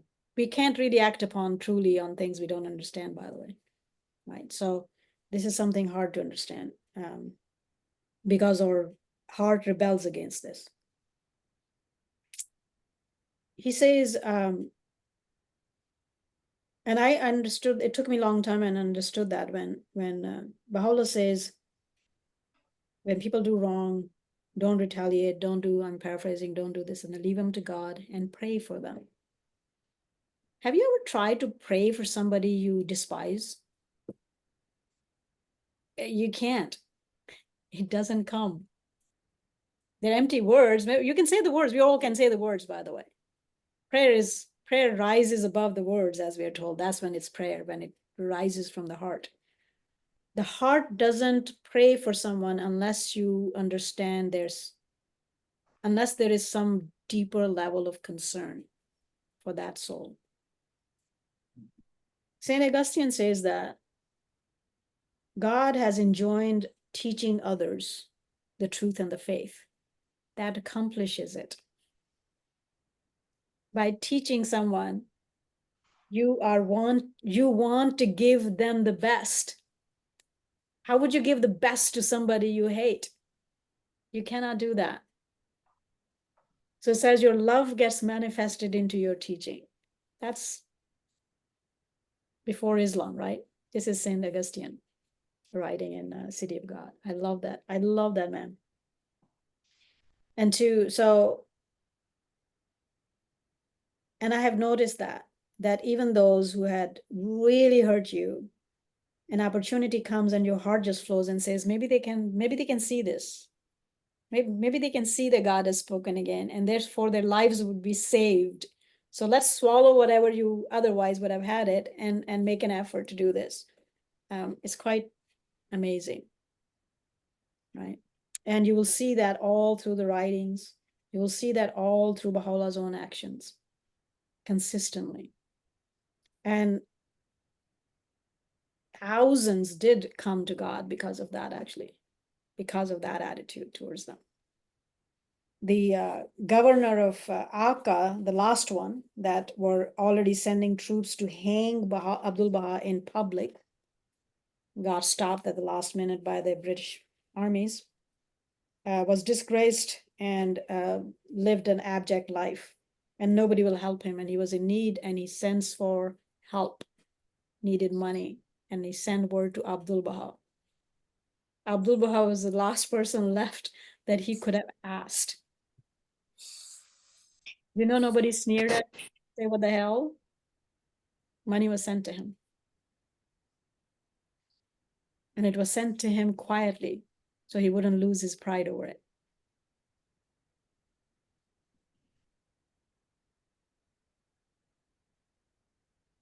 I know these things, when we see that as heroic stories, they seem easy until the issue comes upon yourself, and then you understand if it's easy. All right. Let's do one more paragraph and we'll stop. Who was next? Okay, when I think. But you see, like when that, before we move on, that question, and this is why I invite you to, every time something is asked and you have the brain gives a quick answer, which is okay. Challenge yourself. And if you can make the target, as has been made in the writings, the justice, God is the ultimate justice, and he wants justice in everything. Then how that idea or answer will fit. And if it doesn't fit your own basic idea of justice, then there is something missing. Get back to the blackboard and see what else is it that writings are saying that then completes the idea. Make sense? Mm. And don't ever say it was meant to be, not at least in front of me. I will spend an hour killing it. All right. Oh, sorry, which I totally lost our place. It's one. There was once a lover. Once a lover. There was once a lover. Right. 1.32. Actually, let's not read it. This is one of my favorite part of Seven Valleys. One of my favorite stories. Okay. And we can't finish it today. So let's start it next time. So we can. Oh, okay. Yeah, that is a very good story. Gotcha, though. It's one of my favorites. So and it's my life. He was writing about me. So yeah, it's very, very dear to me. So yeah, we can discuss a few more things if you want, if you have anything, or we can quit early, whatever you want. Just one note, I believe, oops, my turn off.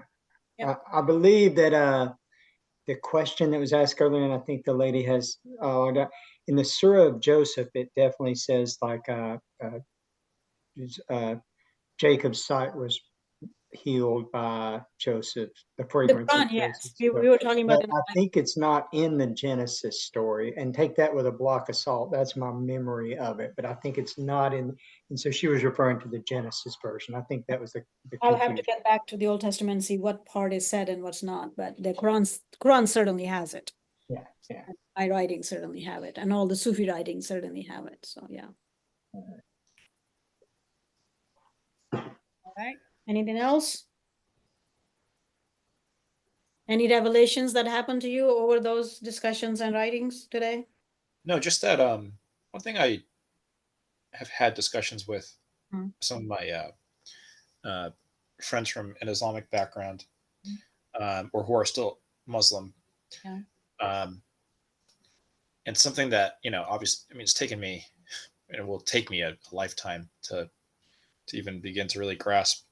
But like intention, for example, and you were speaking about intention being important, but also like delivery of your intention as well. So like mannerisms that that you're consciously or don't know. So like unconsciously that you're projecting as you walk through life.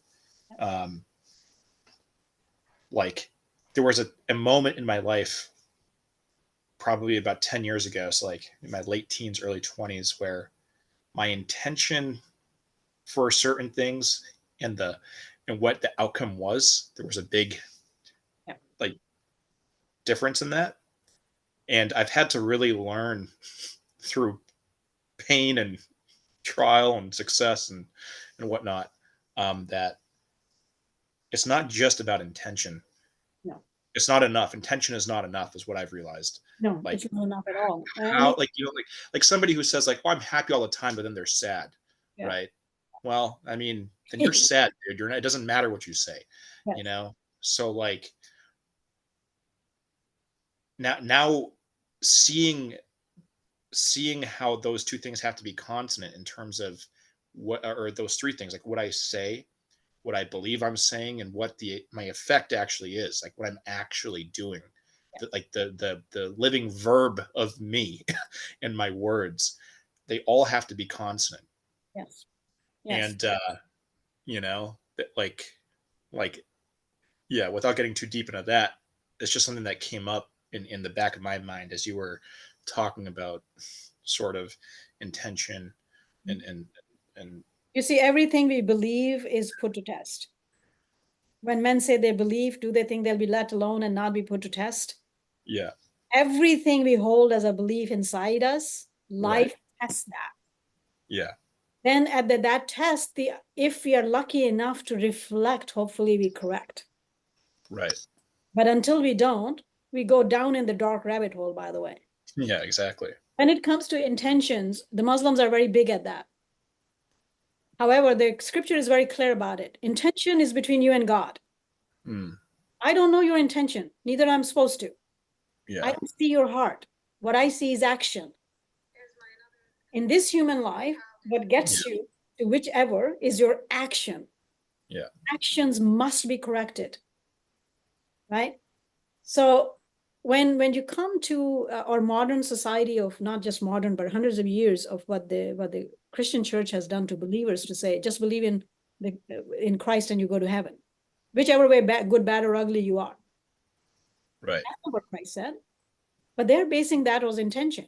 You had the good intention, you believe in the Lord, and therefore you go to heaven. But God says no. God says no. I said no. Christ said, unless you follow my commandments. Clear cut in the Gospels. Why do we ignore that? Because some other guy thought, oh, you should feel good. As soon as somebody anywhere in any community, including our own, tells you you don't need to do hard work. Just, what does Baha'u'llah just said? Hard work is needed. Yeah, right. Exactly. The Lord is saying hard work is needed. Who else dares tell me you should just feel good? Don't worry about it. What do you mean don't worry about it? My whole you're making responsible? You are responsible for my whole eternity? Yeah. I mean, this life is swift. But what I'm doing here is my whole eternity. I can't put that online. So judgment, your last end judgment is not granted to me because of your intentions, because I cannot know that. Right. God knows them though. So here's what one of my favorite house members said. Once somebody brought this up and she says, well, good intentions, because they did something wrong and they said, but they had good intentions. And the house member made a quick retort and you say, I love it. It's like, you heard that thing for what kind of road is paved by those? Right. Right. Good intentions, yeah. Yeah. And I often say that a lot of those old sayings that humanity made over the thousands of years of living and experience Right. have truths in them. Well, yeah, of course. The road to hell is paved by people with good intentions. Because you would often notice that those who pay more attention to just their intention will do all sorts of wrong and excuse themselves to say, well, my intention was good. Oh yeah, I mean, yes. I'm not saying you, but humanity does that. So God has always called for, yes, he said, keep your thoughts pure, which is intention pure. Your intention does drive your actions. Right. So I must pay attention to my intention, but I can't pay attention to your intention. Right. It's not even to any human beings. The manifestation of God could read our hearts and mind, and proofs are there besides God. But human beings, Abdul Baha could read our hearts and minds on time too. And even Guardian had that capacity, but us, we don't. We don't. I cannot dig deep into your heart and see what your intention is. Right. The only thing I'm asked is because justice requires that justice is very one sentence thing, right? I often say God has been trying to teach us this in one sentence. Forget about all the hundreds of volumes of scriptures. God is asking one sentence that wraps around all the scriptures for thousands of years, and we can't do it. Right. Which one is that? One sentence, the golden rule. Well, it's such a guide and shield, by the way, if you can remember it at every minute. It really guides all of your steps, if you can remember it at every minute in just one sentence to remember it. Right. Do not unto others as you would have done unto you. Right. Baha'u'llah has turned that into a much higher level, which is do unto others as you would have them done unto you. Right. Before it was, at least don't harm others. Right. Don't harm others. This time it says actively do good to others, even if they're doing bad to you.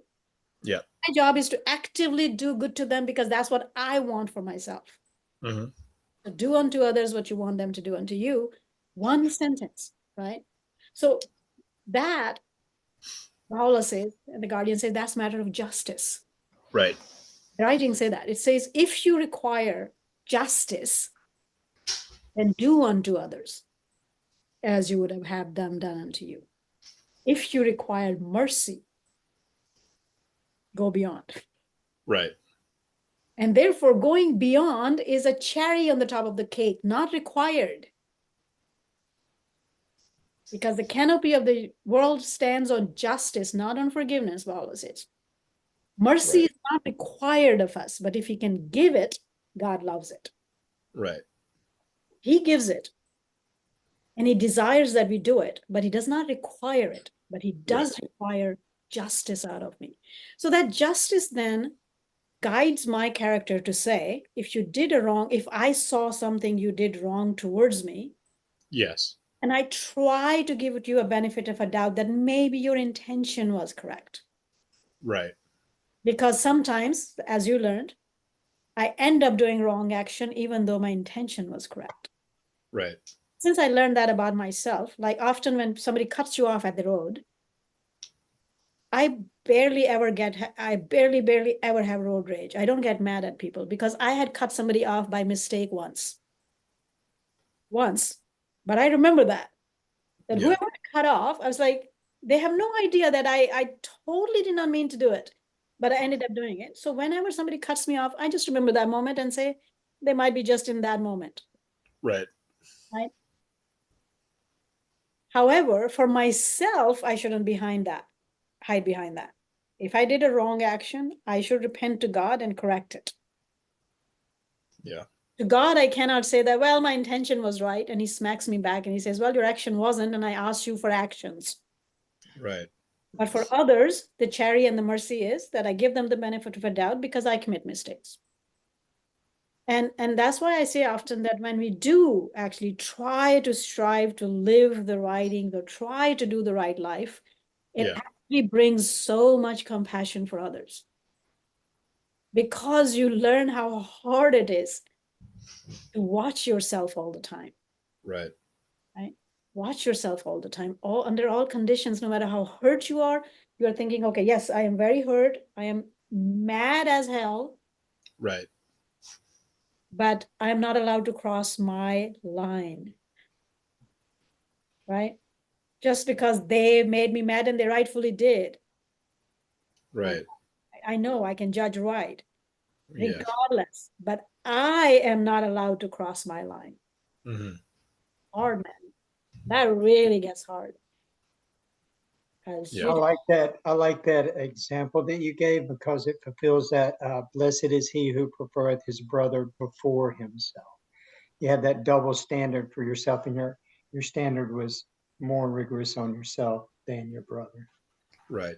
If you try to live it, by the way, I have learned that if you try to live it, you understand that there is so much more depth of pleasure in giving than in taking. The humanity does not understand that. And that's why God has always called us to give more. There is so much pleasure to your own soul. Your own soul gets rewarded in such an amazing way. Yeah. That you're able to give more than to take more. Right.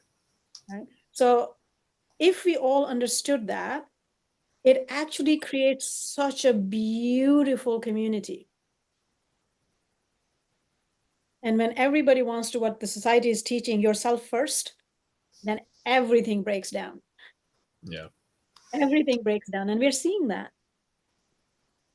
Right? So, and in all of those things, of course, the writings have balance. The Bob said, do not oppress and do not be oppressed. Mm-hmm. So there are times and things that you should push back and stop. Right. Because you're not supposed to be a doormat either. Right. Right. However, whatever that pushback is and whatever that action is that you're doing to stop it must never cross the realm of the writings and the commandments, right? Yeah. Justice only revolves within it, not outside of it, right? This was a lesson my father taught me at a very young age, and I remember it very clearly, and I'm so grateful for that. And he said over something, and he said, I was mad about somebody hurting him. I was very close to my dad. I loved him to death. A human being that I don't think I've ever could love any human being more than that. Was an amazing soul, like extremely amazing soul, like such an ideal soul to live in this world. Just, I don't know why and how he was, but anyway. Somebody hurt him very deeply, and I saw that, and I was very young. I was 7th, 8th grader. And I saw that, and I saw the pain and suffering that was in his eyes, even though he would never complain. He would never say, I learned it from somewhere else that something has happened. Right. So I got really mad, and I was really mad. And so I had some harsh words about the person who had done whatever. And he got upset at me for using such a language. It stopped me right there, and like, you young lady, watch your tongue. And that angered me. And I was like, you were telling me to watch my tongue about, we were not allowed to curse and swear, so I wouldn't use any of the things that are so common to people. But just saying that somebody's evil is, you don't say that about people, he will say, right? I mean, it's like, you're not allowed to talk like that. Right. So I reiterated again. I'm like, you're defending this evil person who has done this to you. Yeah. And I said, you should retaliate. They don't consider you very honorable man because you're not answering. They think you're weak because you can't answer. I was just so full of rage. And he looked at me and he said, you don't slap somebody back because they slapped you. Oh, wow. Yeah. And I said, why not? I said, why not? Because justice actually allows you that, by the way. Right. An eye for an eye, especially in Islamic society. I grew up Muslim, right? An eye for an eye, a nose for a nose, a ear for a ear. Somebody slaps you, slap them back. That's justice. Justice in Baha'i faith allows you that too. Wow. And yet he said, you don't slap somebody who slaps you. And I said, why not? They slapped you, you're allowed to slap them back. And he said, well, then in the eyes of God, both of you are slappers. Then what's the point? And I said, no, you can't be both the same because they slapped you first. And he got very serious and he said, God does not care who started it first.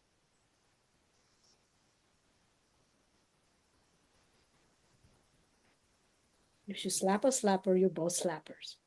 That's it. There is no difference between you. Do you want your father to be like them? That just hit me in a very hard place, in a good way, I guess. I did not want to acknowledge it because I was too full of pride and anger, so I just stormed out of the room, but it stayed with me, right? It was a little bit after that I read the story. I teach classes on Islam. There is a story about somebody coming running to Prophet Muhammad and saying that such and such guy killed such and such guy. And without asking a second question, Prophet Muhammad said they both will go to hell. The guy got startled just like I was in 7th grade. And he goes, Ya Rasulallah, oh messenger of God, how is that just? It's like one got killed and the other was a murderer, the other killed him. How would they both go to hell? And he says, what happened? Then he asked what happened. He says, well, some fight broke about them and they drew swords. So he says they both drew swords. Yes. So they both intend to kill, each one of them intended to kill his brother. The rest is just a matter of accident, who got there first. Right.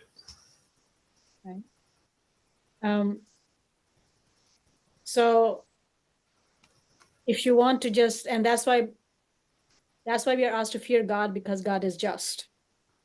And if he does dispense his justice, then we are slapped back for every slap we give to life or anybody else. Yeah. Right? But we don't want that. We don't want that. We want him to forgive us. So therefore he says, if you want forgiveness from me, do the same to others. Right? The Lord's Prayer says that. Forgive us our sins because we forgive those who have trespasses against us. Forgive us our trespasses because we forgive those who trespass against us. Right. So in its real essence, me not slapping back still is not a matter of mercy. It's my fear of that justice because I don't want to get slapped back because now both of us are slappers. Right? Yeah. So we all still want mercy for ourselves. And if we were truly merciful, we would have a different thought before the thought of slapping or slapping somebody came to us. Mm-hmm. To achieve that station, I think I don't know, seems like beyond me at least, but hopefully you guys will reach there. So yeah, he does not, he judges us at his realm on both intentions and actions. But in this life, in his faith, always we are judged upon our actions. There is another little story that I love. Prophet Muhammad said, God is so merciful that he would only punish you after you committed a wrong action, even though that he knows you're intending on it. Right? He only levies punishment after you acted upon it. But when it comes to your good deeds, he already rewards you as soon as you intend it. Wow. And both the Quran and the Baha'i faith in our writing, this says that you come one step towards me, I run 10 towards you. And we find that one step to taking is really hard. So there we are. It's beautiful. All right. What time is up?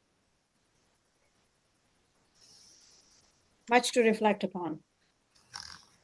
But the homework is to come up with at least some things, at least one thing, if not many. There should be many things in our lives that over the years we learned. Thank you, Ghazala. Writings told us that what we held as understanding was wrong. So at least come up with one. You don't have to do any confessions or any kind of things, but just something that moved you, because when you acted upon an understanding, it was wrong. And then when that wrong happens, that of course brings pain in whichever shape or form. And that pain then causes you to go back and reflect on it to see what is it God is actually calling for, and you learn some great stuff. Think about that and come up with some good stories. Thank you, Ghazala. Thank you, Ghazala. Appreciate you. Thank you. Love you guys. Good to see you. It's been a long time, Bam. Bam. Yes. Thank you so much, Ghazala. When was it? 2009. It's been a long time. Yeah, August 2009. Yep. I remember that day. All right, lovelies. Bye-bye. Thank you. Thank you.